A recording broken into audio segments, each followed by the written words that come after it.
Right, joining me now, journalist at the Daily Telegraph, James Willis, Sky News contributor Karalee Katsambanis. I made the point, Karalee, I'll start with you if I can. I think Lee gave her strongest performance yet today, but I'll make this point too. A swallow does not make a spring.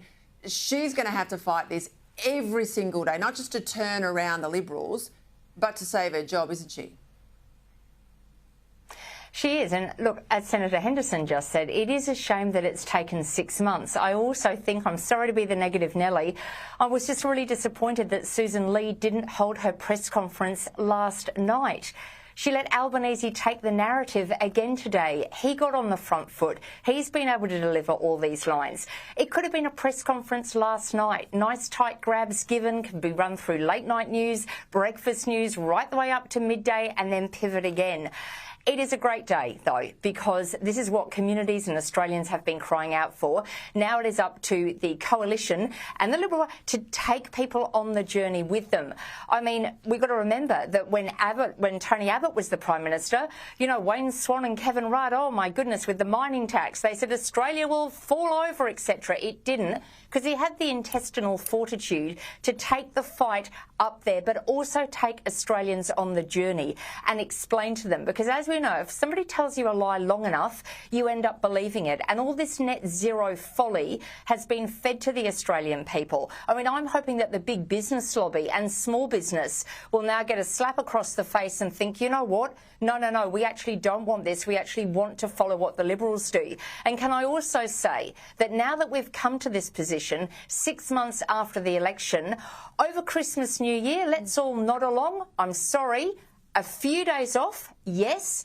You've got to be working right the way through. You have to come out of the gate, make Labor chase you, work for it, get those lines ready, get those policies ready. No, you don't get a Christmas, New Year break. You're behind the 8 ball already. You either want to be Prime Minister or you don't. Goodness me, you sound like a chief of staff to an opposition leader. I've been there and given that speech before, but that's exactly right, Karalee. I mean, Abbott never took a day off. John Howard didn't take a day off in opposition. You work like buggery to get out, to get into government, to hone those lines, and you're right to say they're 6 months behind already. I guess that the benefit there, the opportunity, James, is no one out there who's copying these bills is buying Chris Bowen's lie that renewables are cheap. It's just that they've never had an alternative. They've never had the counter argument to say, yeah, you might say that, but your bills are going up and here is why, and here's what we're going to do about it. So, you know, you get a sharp point on a knife because you sharpen it, right? You've got to keep sharpening the contest, sharpening the arguments, and then I think we're going to really see a battle royal on this issue next year, provided, as I say, the Liberals take the gloves off and get into the ring. That's right. And also, Peter, can I just say that from the very beginning, I think coalition policies have to have some form of small-scale renewables, be it solar panels, because I think if they work well, they can save people a lot of money on their bills. However, a lot of people can't do it, but I think you have to have solar panels as part of the mix. But I just wanted to relay to you, because I really agree with what you said off the top, but to give you a New South Wales perspective on what is going on right now. Now, the New South Wales Libs received a briefing at about 2 o'clock this afternoon, which was some polling from YouGov. And you know how sometimes, you know, we've been talking about how the Libs are getting lost in polling and jumping at shadows. Well, this polling said that in Liberal seats in New South Wales, just one would vote for them if they supported net zero, and that was down towards Albury.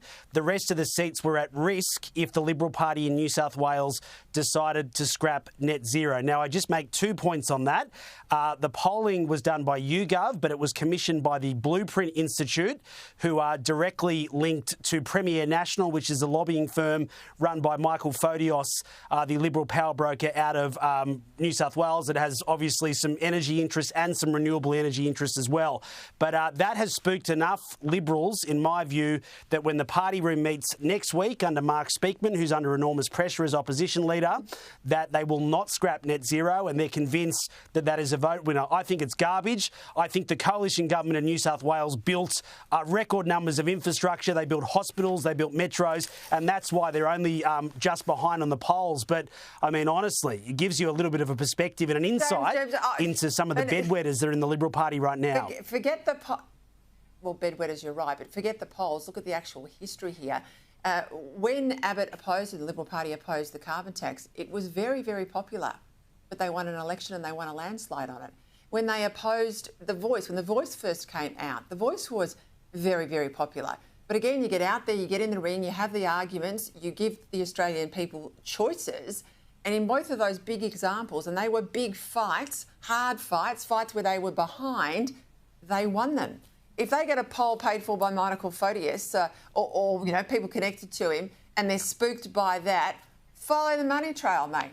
Look at all these Liberals out there who are telling them to back renewables and ask how much do they make from the renewables gravy train as lobbyists, investors, all the way along. You and I both know there is a very, very long trail there that goes to the door of many moderates. I'll leave that one there or the lawyers will be in my ear. Karalee, another crime announcement today in Victoria from Jacinta Allen. Life behind bars, she says, for any of the adults that recruit kids for crime. But this is just a headline. I mean, we've had a look at this. In the past 4 years, 32 charges have been laid against adults for recruitment offences, but not one conviction. So she can talk tough all she likes, but people aren't being put into jail now under these laws. Exactly, and this is a result of some polling that came out last week that has spooked Victorian Labor, showing that Brad Batten's Liberals actually have a chance of winning next year's election. The thing is, you can talk all about the maximum sentences as much as you want. The problem is we've got judges that aren't actually jailing people that are actually convicted of violent crimes. And the other thing is, it's just disappointing to see, because for a whole year we've been told by Victorian Premier Jacinta Allen, crime problem? What crime problem in Melbourne? There's no crime problem. And now she's wanting to do a policy to fix a problem that she has spent 12 months gaslighting the Victorian people that doesn't exist. It does exist. And what's happened is we know that there were meetings. A lot of MPs are worried. It's the SOS Brigade, Save Our Seats Brigade, because they are actually worried in marginal Labor seats that they're going to lose because Victorians are now blaming the government for not actually cracking down and doing it. We actually need the sentencing. We need judges to sentence appropriately. And I'm on record saying mandatory minimum sentences is actually what the Victorian Liberals need to do. And you know what? Here's a tip. Another tip. Here's a Christmas over New Year. Get that policy right and you will definitely be in with a chance of winning Brad Batten. Yeah, forget your maximums, Jacinta Allen. Just how about some minimums in Victoria, because it's just a bail revolving door. Spot on. Hey, James, a backyard mosque in Sydney on land that was supposed to be for high-density housing. What the heck's going on here? Yeah, it's interesting, Peter. This was a block of land that was basically for high-density housing. The state government has done an audit of all its land and is selling off surplus land because they've got to try and build 75,000 new homes per year. So this could have been a number of apartments on this block. Instead, the residents of Fairfield have received a letter this week from an Islamic organisation who says that they plan to build a mosque. Now, it hasn't gone to council, but certainly that is the intention of the owner, to build a mosque. And the residents nearby have obviously received this letter and said, well, we're very concerned. The local mayor's blowing up. It hasn't gone to council yet, but I mean, for a project and an initiative that was designed to build more houses and sell off surplus land, I don't think any more religious institutions are probably the priority, let alone, I think some people would say, a mosque. So that's going to be one that plays out, but certainly a bit of an embarrassing look for the state government. Yeah, I don't think people with their backyards around that area are going to want the call to prayer at 5 a.m. or whatever it is in the morning. Hey, pressure's mounting, Karalee, on the Federal Health Minister, Mark Butler, to put a pause on puberty blockers for children. However, in a very underwhelming response, I think it's just passed the buck. Have a listen. The first thing I'd say is that puberty blockers are pretty much exclusively prescribed by clinicians employed by state governments in state government services. So a decision about a pause on puberty blockers, such as was initiated by the Queensland Government, is ultimately a matter for state governments.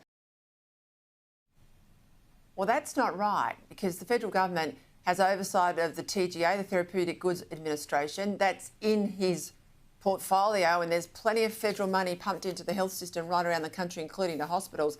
He could do something here if he wanted to, Karalee. That's the issue. Sure could, and we've had Justice Diana Bryant, who said back in 2013 she now believes that she was misled by the trans lobby. It's become an absolute industry. People's lives are being ruined by it. She says if she had her time again, she would perhaps not do that. We've had the Hillary Cass well-lauded review that's been accepted by both sides of politics in the United Kingdom and adopted there and throughout Europe. We don't need any more reviews. We actually need this stopped. All right, I'll leave it there. Thank you both. Have a lovely weekend.